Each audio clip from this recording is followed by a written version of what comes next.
안녕하세요. 책안뜰입니다. 이번 영상에서 들려드릴 작품은 박주원 작가님의 서포 젖장수입니다. 이 작품은 이혼과 계가 문제를 다루고 있는데요.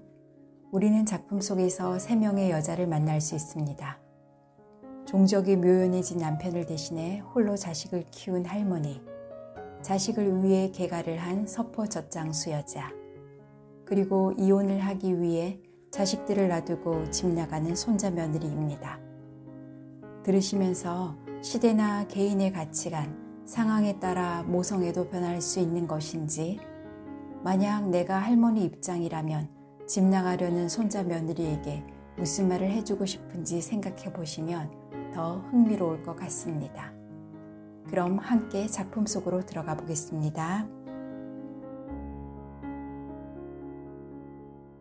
서포 젖장수 박주원.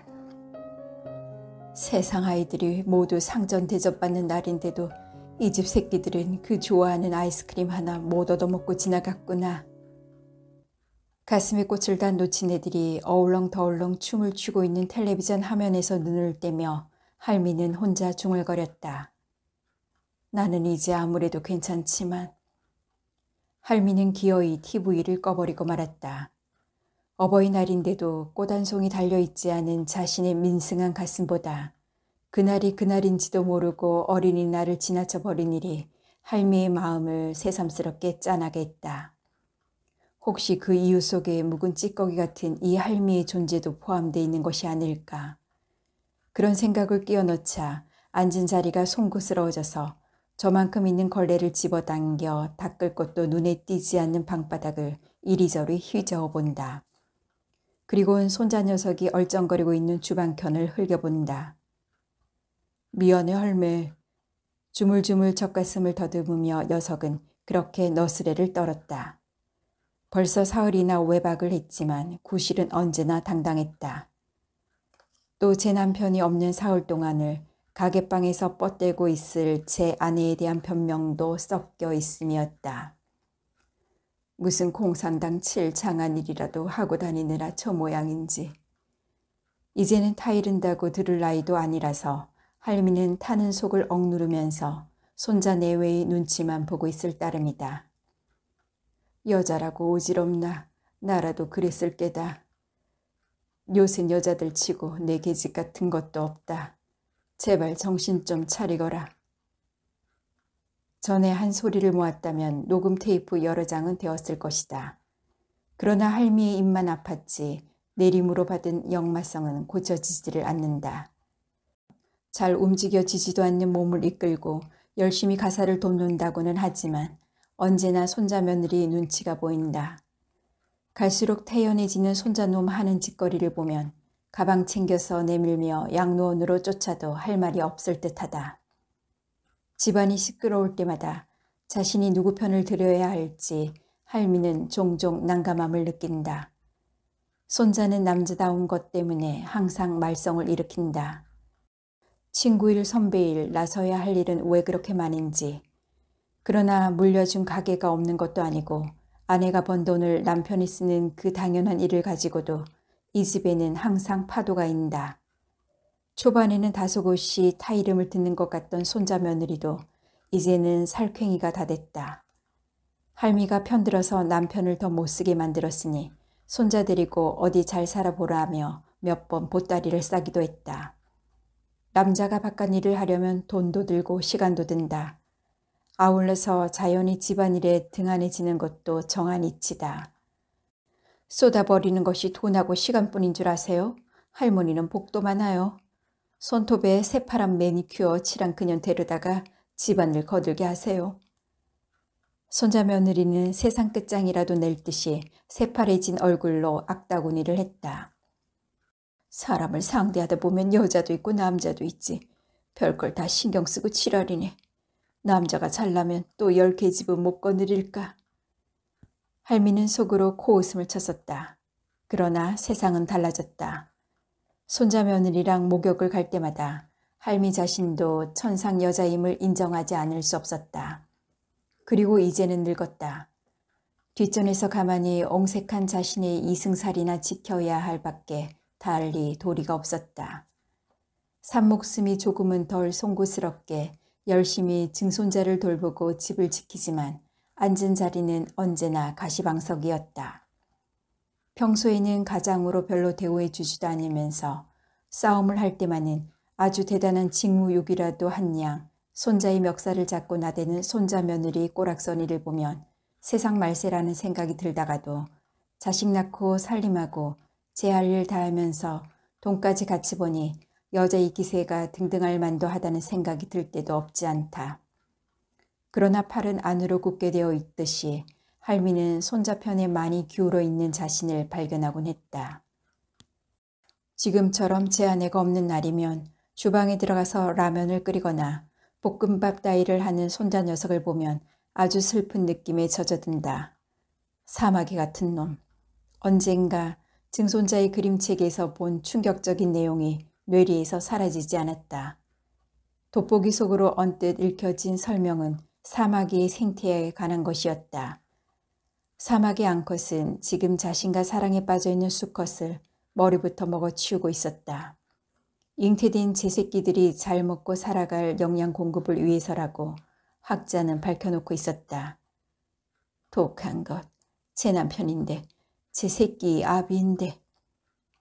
자신의 머리뼈를 아작아작 씹는 소리를 생식기로 들으며 죽어갈 수사마귀의 얄궂은 운명에 대한 연민은 두고두고 할미의 심장을 저리게 했다.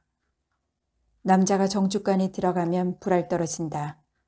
시어머니나 친정어머니께 들은 소리를 할미는 어지간히 아들에게도 일러 듣기며 길렀다.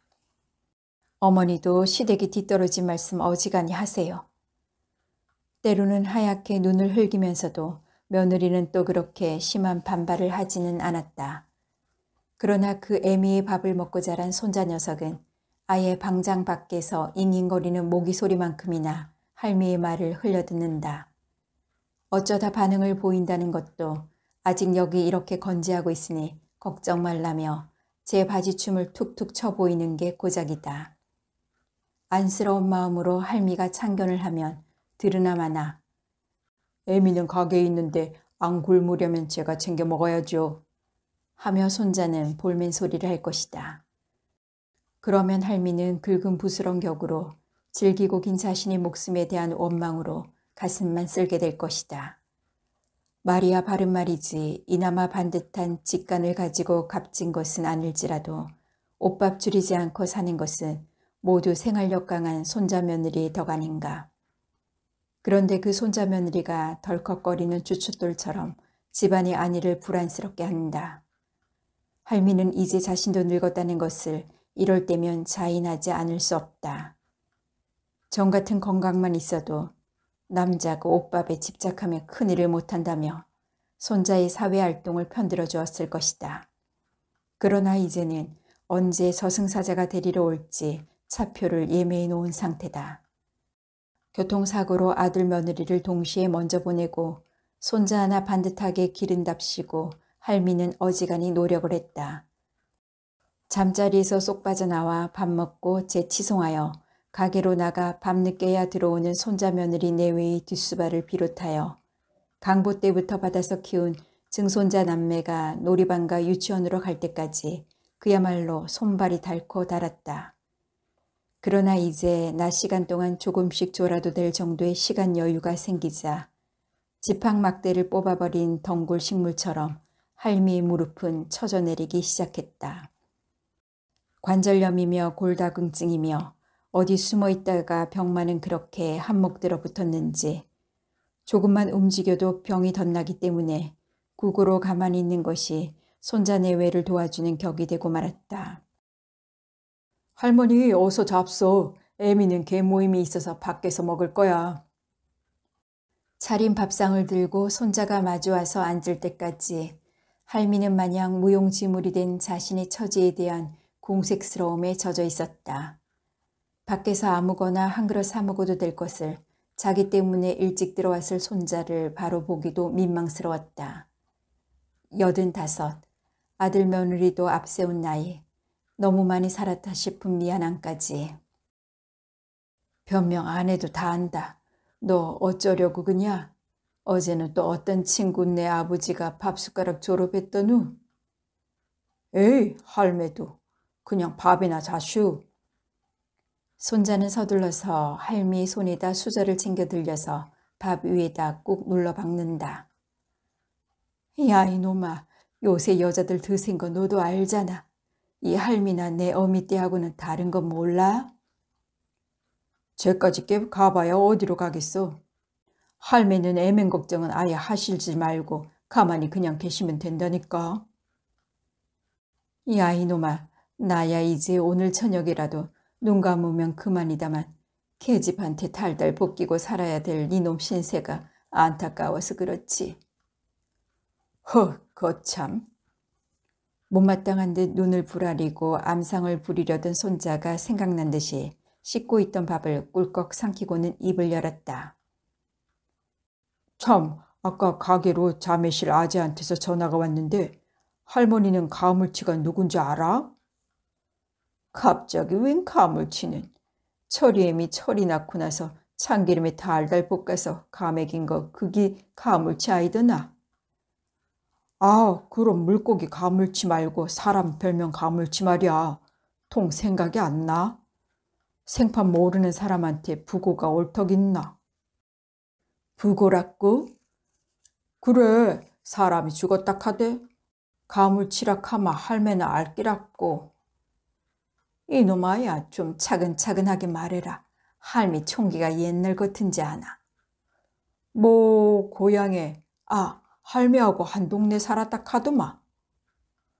그래? 아이고 맞다. 그 옆엔 내가 가물치 아이가. 할미는 상기된 옛 기억으로 무릎을 치며 목소리를 높였다.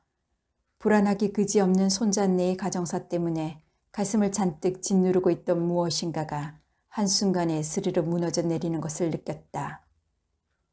가물치는 할미가 서포젖장수 그 여자에게 붙여준 별명이었다. 새우젓이 든 동그란 나무통을 이고 오는 참나무 막대처럼 목이 튼실하고 턱없이 큰 엉덩이를 가졌던 여자, 서포젖장수. 서포는 할미의 친정 자매실에서 멀리 떨어진 선역 어디에 있다는 바다마을의 이름이라는 것만 알 뿐 거리는 얼마나 먼지 어떤 곳인지에 대해서 할미는 잘 몰랐다. 그저 서포 여자 그 사람이 뚝심 좋게 무거운 새우젓을 이고 마을마다 도봇장수를 하는 것에만 약간의 연민을 하여 모지락스럽게 대깎지 않고 쌀이나 참깨 따위의 알곡을 내어 새우젓을 사주는 것으로 안면을 익히다가 이웃이 되었던 사이였다. 천상 객가 여잘세, 저 억센 걸대 좀 보래. 저 참나무 몽둥이 같은 목덜미는 어떻고. 아마 남편은 없는 모양이고 자식들은 우굴이 많은 모양이라고 사립을 벗어나는 서포젖장수의 뒷등에다 대고 모여 앉은 여자들은 속살거렸다. 때로는 가을 곡식을 받기로 하고 연포갈치나 삐뜩하게 말린 쌀가자미며 멸치나 해우 따위를 마을에다 풀어 먹여놓고는 했는데 외상이 잘 거치지 않으면 어쩌거나 퇴깽이 같은 내 새끼들 쫄쫄 굶기겠네. 혼자 소리를 하고는 했던 것이다. 그 여자가 그렇게 욕심이 많고 뚝심이 센 것을 한 것은 장정둘이서 맞들고 얹어준 곡식꾸러미를 이고 한 톨이라도 떨어뜨릴까 조심하여 지름길인 마을 앞 고갯길로 올라서는 것을 바라보면서였다. 그때 서포젖장수와 동년배의 젊은 안악이었던 할미는 그 억척스러운 힘을 역동적으로 분출해내는 서포 여자의 어기적거리는 엉덩이를 바라보며 남모르는 부러움을 느꼈다. 그녀는 그때 만주로 갔다거나 여자를 끼고 일본의 긴자거리를 비틀거리며 걷고 있는 것을 보았다거나 소문만 분분하게 남긴 채 종적이 묘연해진 남편을 기다리다 못해 아들 하나를 데리고 혼자 된 여인들이 그러하듯 친정 동네에 등을 붙이고 있었다. 혼자 몸으로 어떻게든 자식을 키우고 살아야 할 처지는 비슷했지만 살아온 태생이 달랐기 때문에 아무래도 서포 여자 같은 완력은 쓸 수가 없었다. 먹고 살 재산도 없이 내몰라라 처자를 버리고 멀리 가버린 남편이 그립기보다 원망스러운 날이 더욱더욱 많아지는 것은 그만큼 고단한 삶의 켜가 두꺼워지고 있었음이었다. 그 무렵 그녀에게는 여기저기 재혼자리가 나서고 있었다. 목전에 닿은 딸 자식의 고생을 보다 못한 친정아버지마저 딸 자식 남의 후술로 주느니 삶아 먹겠다고 그건을 서슴지 않던 고든 성질을 누그러뜨리고 모르는 척 슬그머니 뒷전으로 물러앉았다. 그녀는 기로에 서 있었다. 화많은 낮밤을 어떻게 혼자 살 거냐. 지금은 자식 키우는 재미도 있을지 모르지만 그 자식이 커서 어미의 그런 정성을 알아줄까 보느냐. 천하 없어도 홀 시어머니 모시겠다는 며느리는 없는 법인데 그때 가서 찬밥 신세되지 말고 젊고 꽃다운 시절 가기 전에 갈 길 찾아 가야 된다고 권하는 사람이 한둘 아니었다. 그런가 하면 또 한 번 그르친 사주팔자인데 어디 가면 용상 차려놓고 기다리는 곳 있을까 보냐. 도적을 피하며 강도를 만난다는 짝으로 외백정농 같은 새서방 만나서 고생하느니 차라리 신간평케 혼자 사는 게 낫다는 사람도 있었다. 외기러기처럼 혼자 사는 꼬락서니는 아무래도 못 보겠다며 시내 한정통에 사는 고모가 중매를 하여 아이의 장례에 대한 대책까지 꽤 구체적인 일까지 진척된 적도 있었다. 그러나 할미는 선을 보지도 않았다.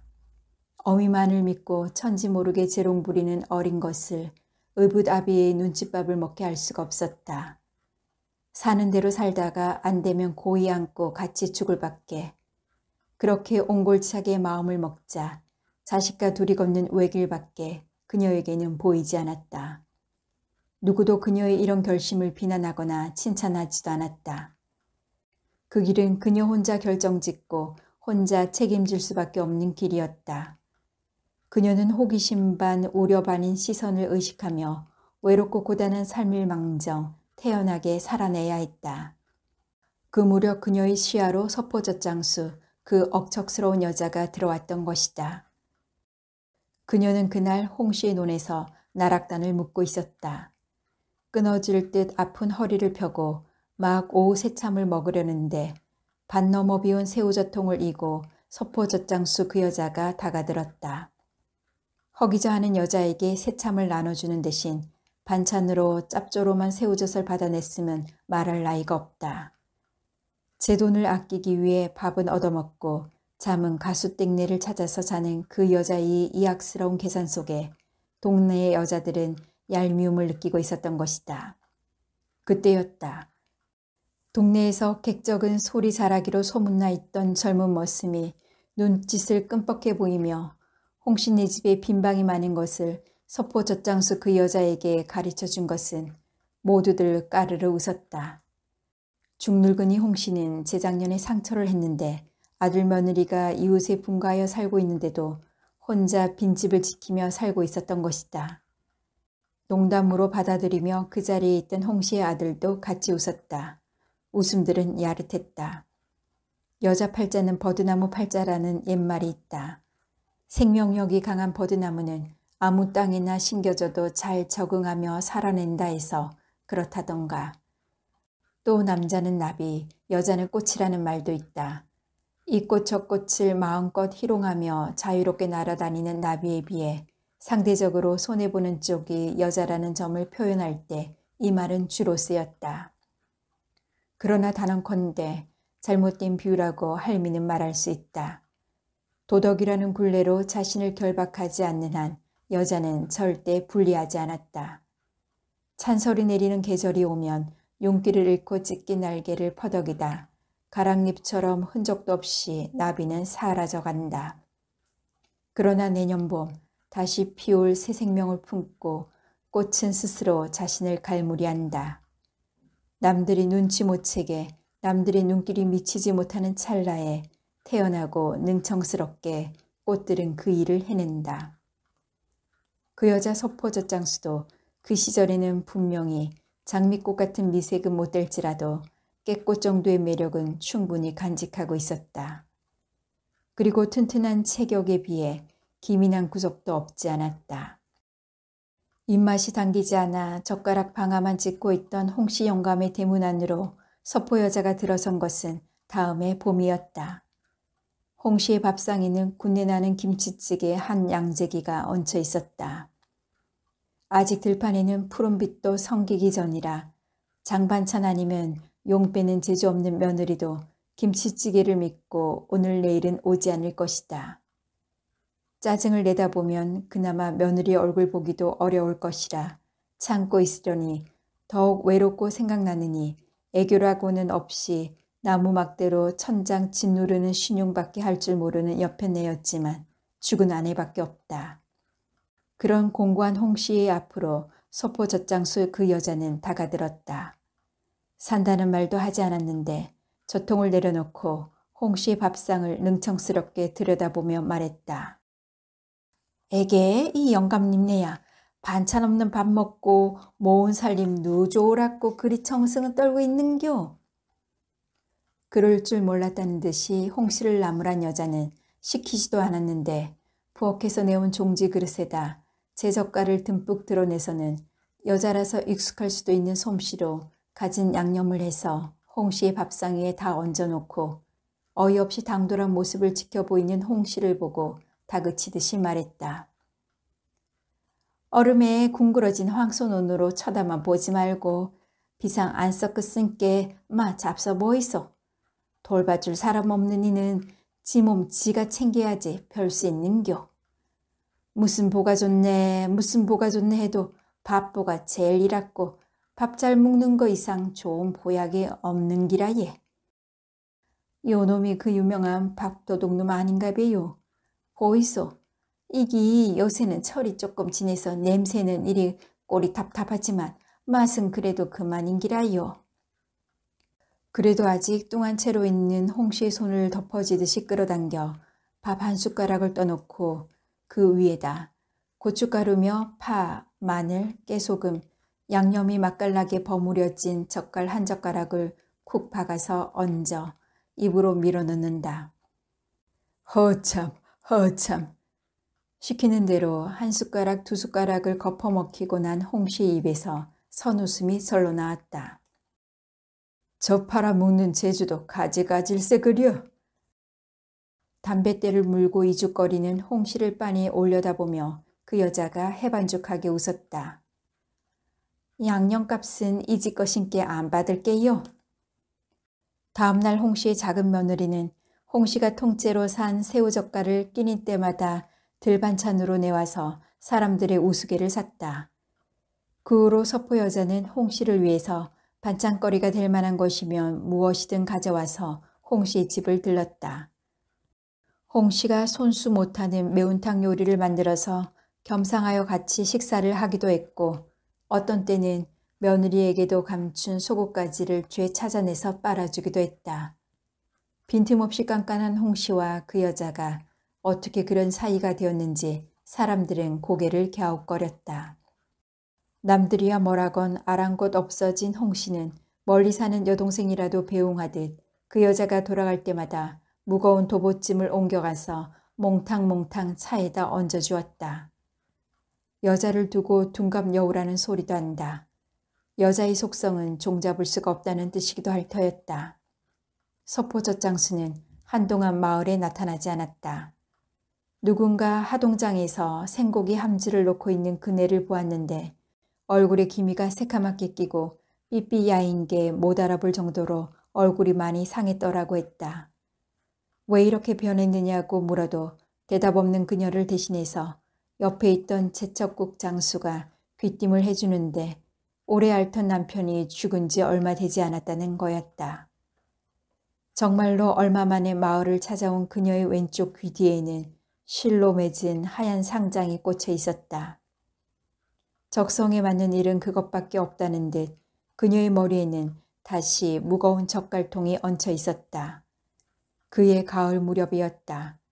시아버지에게 드릴 반찬을 챙겨 들고 찾아갔던 홍씨의 작은 며느리는 물 건너 앞마을에 있는 큰 동선내로 기함한 듯이 달려갔다. 형님 그 여자가 정직간에서 아버님 밥상을 차리고 있어요. 홀 시아버지 모시기는 목매기소 득음의 위에 끌어올리기보다 더 어렵다는 말을 그들은 이미 실감하고 있었다. 그냥 모른 척하고 싶었다. 홀로 된 부모 짝 찾아주는 게 가장 효도하는 거라던 거북스러운 소리 들으면서 살얼음 디딘 듯이 엿보도 눈치 안 봐도 되고 아침 저녁 반찬 신경 안 써도 되고 한참에 여러 가지가 해결되는 셈이었다. 그러나 작은 동서의 숨결은 가빠졌다. 형님, 우리는 아직 재산 분배도 못 받았는데 그 여자가 곳간 열쇠 차고 앉으면 어쩌라고. 그런 염려는 붙들어 매게. 우리 아버님이 어떤 분인가. 돌아가신 어머님한테도 좁쌀 한 대를 용납 않던 분이니. 그렇지만 그냥 있을 수는 없는 일이었다. 두 동서는 도둑이라도 잡을 듯이 홍 씨의 집으로 내달아갔다. 밥 먹은 상을 치우고 있던 여자가 두 며느리를 향해 발등거지를 했다. 세상에, 효자 자식이 불우악처만 못하다는 말 하나도 거짓말 아니네요. 이렇게 장한 며느리가 둘이나 있으면서 아버님 밥상에 참깨가 그게 뭐요? 각 집에 사는 것을 핑계로 소홀했던 점이 많았던 두 며느리는 입을 쥐어 박힌 듯 할 말을 잃어버렸다. 씻던 그릇을 팽겨쳐 두고 서포 젖장수는 일어섰다. 두 며느리 왔으니 이제 나는 갈라요. 그날 이후로 홍 씨는 전에 없이 드러내놓고 짜증을 부렸다. 사람들은 모두 입을 다물었다. 너무나 뻔한 이유를 알기 때문이었다. 시달리다 못한 두 며느리는 서포 젖장수에게 다리를 놓았다. 그런데 그들은 쉽게 먹은 나이 따라 아직 속이 여물지 못했다. 자기네 속에도 엄연히 존재해 있을 수 있는 여자의 속성을 그만 깜빡 간과하고 말았던 것이다. 그 여자 서포 젖장수의 5 아이들이 줄줄이 홍 씨의 집으로 찾아든 것은 한두 번 아이들이 먹을 것과 입성 따위를 준비해 가곤 하던 여자가 홍 씨의 반대로 발길을 끊고 있던 겨울참이었다. 여자는 겨울이 되자 자주 머리를 동이고 들어 누웠다. 홍 씨 영감이 애써 쏘온 죽도 먹지를 않았다.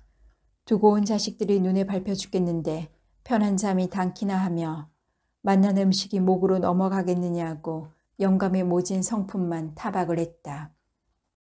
아이들이 오자 한 덩어리로 엉켜붙어서 울고불고 하던 여자는 언제 그랬더냐는 듯이 생생하게 자리를 털고 일어나 밥도 먹고 영감 시중도 잘 들었다. 여자가 일어나 움직이자 집안에 드리워져 있던 시름이 거치고 모처럼 사람 사는 집 같은 냄새가 풍겼다. 영감으로선 수십 년 전에 겪어본 그립던 날들이었다. 아이들이 와서 쌀말이나 축나는 것 좀 별게 아닌 성쉽기도 했다. 장차 이 일이 어떻게 돌아갈 것인가. 눈치를 보며 뻔질나게 드나드는 것은 큰아들, 작은아들 내외였다. 어떨 때는 아버지를 자기네 집으로 모셔가서 한참을 보내지 않을 때도 있었다. 서포젖장수 그 여자는 어느 날 며느리들을 불렀다. 고양이 쥐 생각하듯 한껏 생색낸 음성으로 이런 말을 했다. 알고 보니 내 아이들 때문에 비상이 내린 것 같은데 니들이 싫어하면 오늘이라도 당장 아이들 데리고 떠나주마. 한데 알고 보니 니 시아버지는 이만저만 까탈스런 남정네가 아니여. 알고 보니 니들 시어머니가 명대로 못 산 것도 다 그런 연유가 있었던 건데 시아버지 시중 들지 않을 수 없는 니들 중 누군가도 머지않아서 죽은 시어머니 꼴 안 당한다는 보장 있나? 나야 지금이라도 어디 간들 내 노력하면 밥 줄이고 살지는 않는다만 니들 일이 큰일이다. 아무래도 큰일 난 쪽은 장자로서의 책임이 있는 맏며느리 쪽이었다. 단단하고 인색하기 이를 데 없는 시아버지의 성정을 잘 아는 큰며느리는 장깨를 썼다. 믿는 척 눈물마저 글썽거리며 서포 여자의 손목을 잡았다. 어머니, 그건 오해입니다. 사실 돌아가신 어머니나 지금 어머니나 아버님과 사시니까 어머니라 부르는 것은 마찬가지 아닙니까? 저희 아버님은 잘 모셔주시면 저희야 어머니가 계시는 쪽이 100번 1000번 낫지요. 누가 어떻게 생각는다 그런 섭한 말씀은 마시고 그냥 우리랑 오래도록 같이 살도록 하세요. 그래, 너희들 생각이 그렇다면 내게도 생각이 있다. 못 이긴 척 꾸리고 있던 보따리를 다시 풀어놓은 서포 여자는 방으로 들어갔다. 그리고는 들에 나간 홍 씨를 불러들였다. 아울러서 그날 저녁에 큰아들 내외와 작은아들 내외는 홍씨의 방에서 서포 여자가 만든 음식으로 거한 저녁상을 받았다. 방 안에는 화기애애한 분위기가 감돌았다. 동생들도 같이 와서 먹자고 하지요. 눈앞에 얼씬도 않는 서포 여자의 아이들을 큰아들이 챙겼다. 그것들이 여기가 어디라고. 서포 여자는 죽은 쥐새끼처럼 제 아이들을 멸시한 음성으로 이런 지하에 거절을 했다.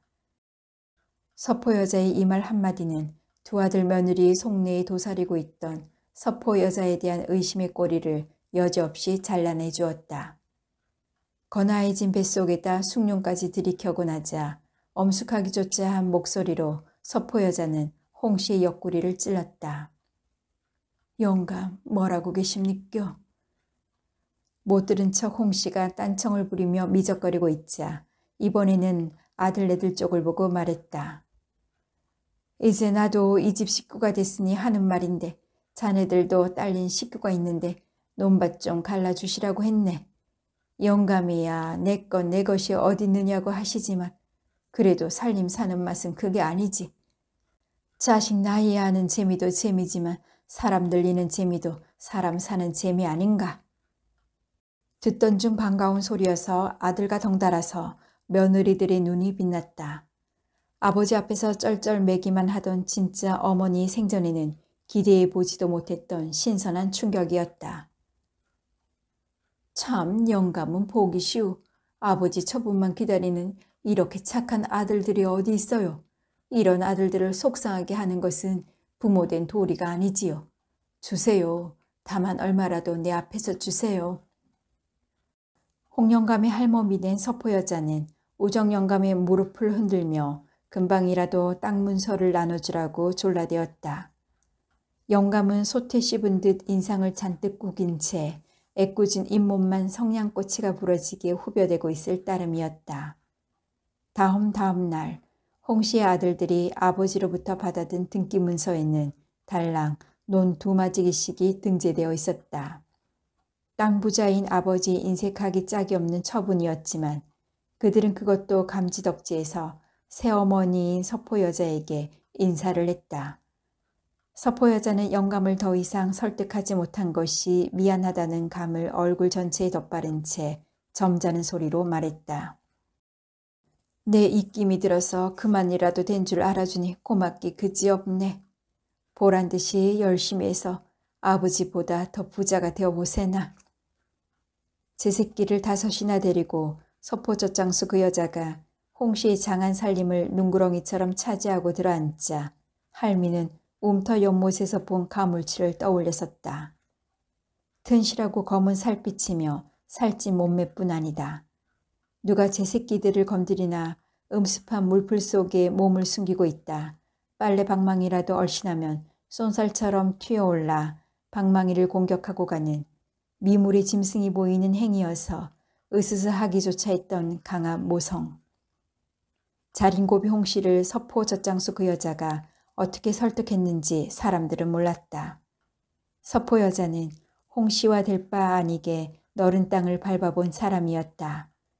그는 치마만 둘렀지 여자가 아니었다. 그 여자의 서슴없는 동작 속에는 불굴의 저력 같은 것이 깃들여 있었다. 홍씨 따위 농투성이가 본 것은 고작 여자의 겉모습에 불과했다. 자식을 5이나 낳아본 서포 여자가 남자는 어떤 순간에 특히 약해지는지 모를 리 없었다. 그러나 서포 여자는 절대 그런 티를 드러내지 않았다. 전 남편의 아이들을 데리고 오기 전에 서포 여자가 연출했던 일 중 이런 일이 있었다. 영감도 이제 내 말을 새겨서 들으세요. 할멈 죽고 산소에서 돌아왔을 때 저 며느리들이 영감 옷을 갈아입으라고 먼저 챙겨 드립디까. 지네 남편들 옷을 먼저 챙겨 줍디까. 영감은 할 말이 없었다. 할멈이 죽기 전날 갈아입은 옷을 사흘 초상을 치르고도 다음 날 그것도 자신이 맡아도 못 베기게 지독한 땀내를 견디다 못해 뒷골 깨밥 및 개울에서 몰래 씻어 입었던 것이다. 3일 탈상을 하기로 한 사무제날 상복을 태우고 어쩌는 찻째에 생각이 난 듯이 며느리가 새 옷을 꺼내주었지만 이미 홍씨의 마음 깊이 자리 잡은 고적감의 뿌리는 뽑혀지지를 않았다. 앞뒷산 비둘기가 구슬프게 구구대는 산천에다 애미를 묻고 돌아오는 길이건만 냇물에서 고기잡이를 하는 제 아들놈의 치켜들고 장난질 치며 으르던 작은 아들놈의 행위까지 홍씨의 내리에는 흙판처럼 자리 잡고 있었다. 서포 여자는 다시 영감의 아픈 곳에다 날카롭게 가시를 들여댔다. 동지 섣달 긴긴 밤에 혼자 끙끙 앓고 있어도 백비탕 한 그릇 따끈하게 끓여주는 이 없는 거는 그렇다 치고 영감이 혼자 입맛 없는 밥상을 받고 있을 때 각 집에 사는 어느 자식이 때 조성마다 수발든다고 한 번이나 마주 앉아본 적이 있을까? 이 여자에게 들킨 군내나는 김치찌개는 두고두고 부끄러운 상처였다. 세상에 혼자뿐인 고 하나 다름없는 신세 아닌가. 그날만 해도 삼부자는 똑같이 한 논빼미에서 일을 했지만 공교롭게도 두 며느리 모두 집을 비우고 없는 처지여서 들밥을 낼 수 없었다. 건너마을에 사는 큰아들은 논에서 바로 헤어지고 한 동네에 사는 작은아들도 동구밭까지는 같이 왔지만 다정하거나 살갑지 못했던 성격대로 각각의 거처로 끼니 해결을 위해 갈라져 갔다. 홍씨의 반응을 기다리지도 않고 서포 여자는 다시 입을 열어 조이듯이 매김질을 했다. 나 역시 현처가 될 수 있을지 없을지는 인역하기에 달렸지만 효자 자식이 불우악처만 못하다는 말은 벌써 느끼고 있을 깹니다. 영감이 나마다 하면 나도 밥 굶을까봐 얘 있을 사람 아닌 거, 나도 내 밥거리는 충분히 하고 사는 사람인 거 인역도 아시듯이 지금이라도 당장 떠나드리겠시다. 내가 이 집에 있고 없고는 영감 결정에 달렸으니 영감이 한마디만 내리소. 무슨 말을 어떻게 해야 할지 이런 일을 당해본 경험도 상상도 해본 적 없는 홍씨는 입술만 바작바작 탔을 뿐 입을 열지 못했다. 알겠소. 자식들과 의안상하고 살기는 틀린 것 같은께 나는 이만 물러갈라니 그리 아시소. 바늘 끝 같은 예리함이 느껴지는 눈길로 쏘아보던 서포 여자는 팽 돌아 나서며 챙겨두었던 보따리를 끌어당겼다. 참으로 난감했다. 아차하는 순간에 기회는 사라지고 후회만 남게 될지도 모른다. 죽은 아내의 무덤 옆에서 돌이킬 수만 있다면 얼마나 좋을까. 죽은 아내의 시체라도 떠메오고 싶던 후회스러움에 가슴 치던 일이 홍씨를 옥죄이기 시작했다. 그 순간 방 안의 기척을 훔쳐보고 있던 바깥의 아들들에게서 작은 소요가 일어났다. 그렇다. 저들은 이제 내 자식이기보다 남의 남편이고 남의 아비일 뿐이다. 귀가 번쩍 뜨인 홍씨는 서포 여자의 존재에다 큰 목소리로 무게를 실어주기로 했다. 아, 배고파 죽겠구만. 임자는 밥상 안 차리고 뭐라는 게야? 난감해진 것은 큰아들 내외와 작은아들 내외였다. 도대체 어느 장단에 추임새를 넣고 어느 장단에 춤을 추어야 할지 분간이 가지 않아 어쩔 줄을 몰라 했다. 다섯 자식을 거느리고도 당당하게 홍씨 안방을 차지하게 된 서포 여자는 마치 정해진 순서를 밟듯이 머지않아서 홍씨의 열쇠 꾸러미를 넘겨받고 느물쩍 농사일 감독까지를 떠맡게 되었다. 새어머니의 주선 아니었으면 논맞이기도 얻지 못했을 것으로 알고 있는 아들들은 친어머니에게도 못해본 정성으로 서포 여자를 떠받들었음은 말할 나위도 없다. 서포 젖장수 그 여자의 변신은 정말 감쪽 같았다. 일꾼들의 삭전을 세매에 내놓는 그녀의 모습 속 어디에도 전날의 구접스럽던 젓갈장수 티는 남아있지 않았다. 전날의 허물을 말끔히 벗어버리고 누구도 따를 수 없는 재산가의 확실한 안주인으로 변신을 한 모습은 음충스럽기까지 했다. 할미는 그때 참 많은 갈등에 시달렸다. 비록 날풍으로 호구를 해야 될 처지였지만 할미는 언제나 홍신의 일만은 퇴짜를 놓았다. 서포 여자의 여자답지 않은 배짱과 기지가 사실은 얼마나 부러웠는지 모른다. 선망의 시선을 외롭고며 비난을 한 것은 단지 어쩌면 정도 없는 사내에게 옷밥을 목적으로 치마를 거둘 수 있는가? 의문 아닌 의문 때문이었다. 죽은 사람으로 탕쳐서 제사까지 지내려던 할미의 남편이 돌아온 것은 그 얼마 후였다. 늙어서 피똥지 말라지면 갈 데가 어디 있노? 반드시 네 찾아서 온다. 시어머니의 말이 그대로 들어맞았다. 자식을 감싸기 위한 교활한 늙은이의 사탕발림식 교화로 여겼으나 남편은 어김없이 늙었고 병까지 짊어진 몸으로 그녀를 찾아왔다. 남자 그게 허우대만 커다랬지 어디 야무진 구석이 있나. 밥해 받쳐야지 옷에 입혀야지 한 가지도 여자 손 안 거치면 되는 게 있나. 그러고도 큰 소리 치는 것 보면 천상 철부지 언네 아니더냐. 그러고 보니 모든 나이든 여자들은 뒷날의 삶을 훤히 꿰고 있었던 것이다. 나아가면 어디쯤 가시밭길이 있고 어디쯤 너덜거이 있는지 잘 알고 있는 대로 자식을 버리고 어미는 절대 마음마저 멀리 못 가는 것임을 며느리들에게 일러왔던 것이다.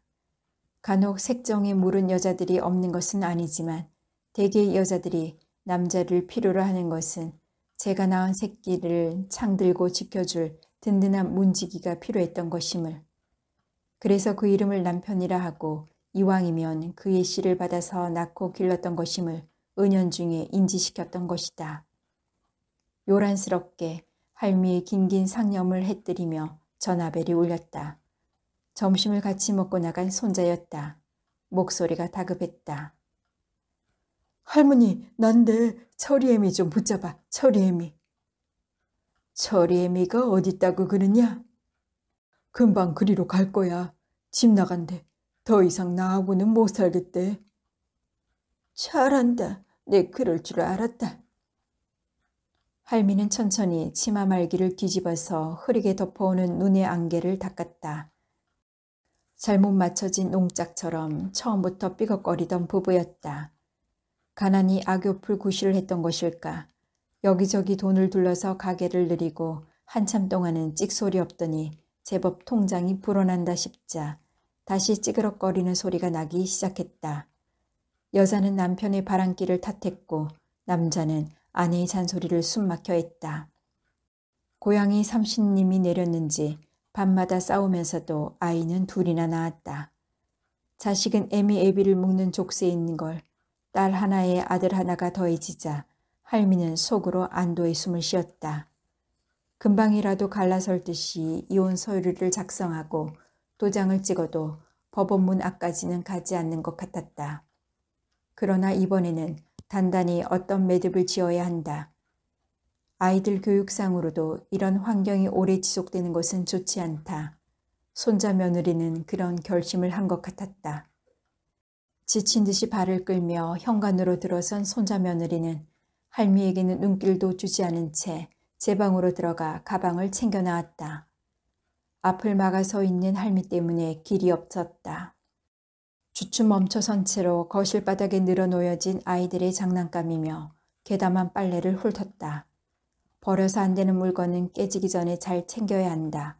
할미는 시치미를 뗐다. 철이애비 전화 받았다. 애들은 어쩔래? 할미는 걸림돌을 내지르는 심정으로 아이들을 들먹였다.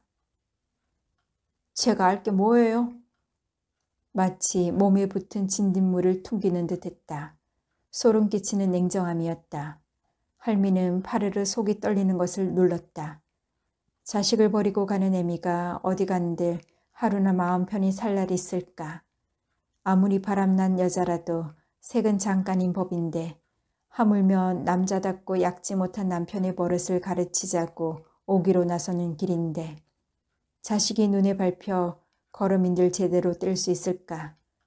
할미의 그런 기대는 일시의 위기를 맞고 있다.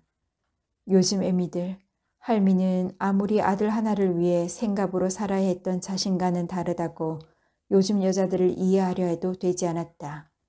손자 며느리도 유아원이나 유치원 등의 위탁시설에다 자식들 교육을 맡기고 의식주만 풍족하게 만들면 되는 것으로 아는 평범한 요즘 여자였다. 직업을 갖고 돈을 벌어야만 남자와 대등해지는 줄 아는 것도 그랬다. 참을성이나 인내란 말은 여성의 희생만을 강요하는 말이라 세뇌되어 치를 떨며 분노를 터뜨리는 것도 똑같다. 색없이 굳어진 얼굴로 할미가 어쩔 줄 모르고 있는데도 손자 며느리는 차가워 보이는 표정으로 태연하게 제 소지품들을 챙긴다. 손자 며느리는 요즘 여자들 중에서도 똑소리 나는 여자였다. 벗어나고 싶은 욕구만 솟구치면 그게 누구이건 상관없이 헌호처럼 서슴없이 관계 정리를 한다. 남편과 헤어지는 마당에 자식은 무슨 소용이냐. 자식이란 새 출발하는데 걸리적거리기만 하는 애물이다. 텔레비전 연속극에서 이혼하는 여자들이면 17은 그렇게 행동했으며 그게 바로 요즘 여자들이 만들어가는 사회의 윤리라는 것을 할미는 알고 있었다. 옛날에 남편이 한창 읍내의 신식 여자랑 몸달아 어울릴 적에 나는 뭐냐 오기가 뻗친 할미도 이혼을 결심했던 적이 있었다. 그러나 할미는 내 새끼 남의 눈치 안 받고 살게 하겠다며 아이만은 한사코 자신이 데리고 가겠다고 버텼다. 그러나 지금은 시대가 다르다. 팥줄부가 직업이라는 소리를 태연하게 하는 남자 대졸자도 있고 저마다 여왕벌의 꿈을 가꾸는 여자들로 모성은 변질되어 가고 있다. 이 일을 어떻게 하나 할미는 한많은 생을 바쳐서 버텨온 자신의 둥지가 한순간에 찌그러지는 위기를 느꼈다. 그러나 다음 순간 할미의 의식을 반짝 띄우는 흔적 하나가 떠올랐다. 손자 며느리 아랫배에 있는 제왕절개 자국이었다. 비록 나 몰라라 하고 버린 자식이지만 몸에 있는 상처 자국을 볼 때마다 자신의 내장을 비집고 생산해낸 생명의 있음을 한 번쯤은 상기하게 되리라. 옷을 벗고는 살 수 있지만 속을 빼이고는 살 수 없다. 고로 여자는 자식을 떠나서는 살아도 산목숨이 아닌 것이다. 그러나 아직 손자 며느리는 인생 초년생이다. 할미가 제 앞으로 나서기만 해도 대뜸 할머니 저도 제 인생이 있어요 할 것이다. 그래, 내게도 내 인생은 있지. 그것을 주장해 볼 권리도 있지. 할미의 얼굴에는 어느새 희미한 미소가 떠올랐다. 차고 단단한 가면은 다 찾아서 뒤집어 쓴 것 같은 얼굴로 손자 며느리는 가방을 들었다. 할미는 아무 말 없이 속바지를 내리고 주머니를 꺼냈다. 줄이 다른 빨간 복주머니 속에는 할미의 용돈이 들어있었다. 아가, 이거 얼마 안 되지만 여비에 보태라. 휘둥그런 눈으로 할미를 보며 손자 며느리가 굳어졌다. 아직 생쌀 씹을 정도는 아니니까 집안일은 걱정 말고 네 맘대로 해라. 기다리고 참는 것도 한도가 있다. 족찬 것들 족갑하는 게 어디 어제 오늘이더냐. 할머니. 울 듯한 음성으로 손자 며느리가 다가왔다. 어떤 뜻으로 해석을 해야 할지 모를 당황스러운 눈치였다. 사실은 할미도 자신이 하고 있는 일에 확신이 없기는 마찬가지였다.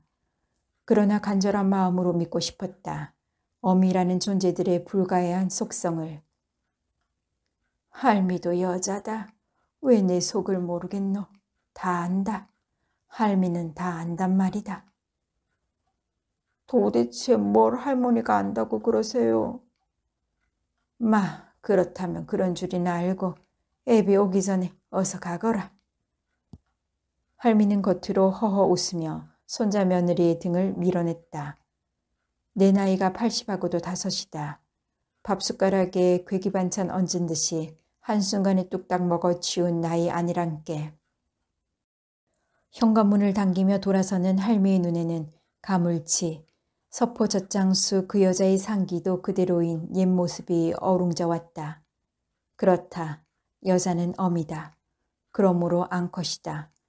모든 앙컷들은 새끼를 갖기 위해 수컷을 필요로 하는지도 모른다. 새끼를 잘 키우기 위해 수컷의 노동을 빌 때 수컷이 원하는 색을 교환하며 잠시 상렬의 감동을 표시할 뿐.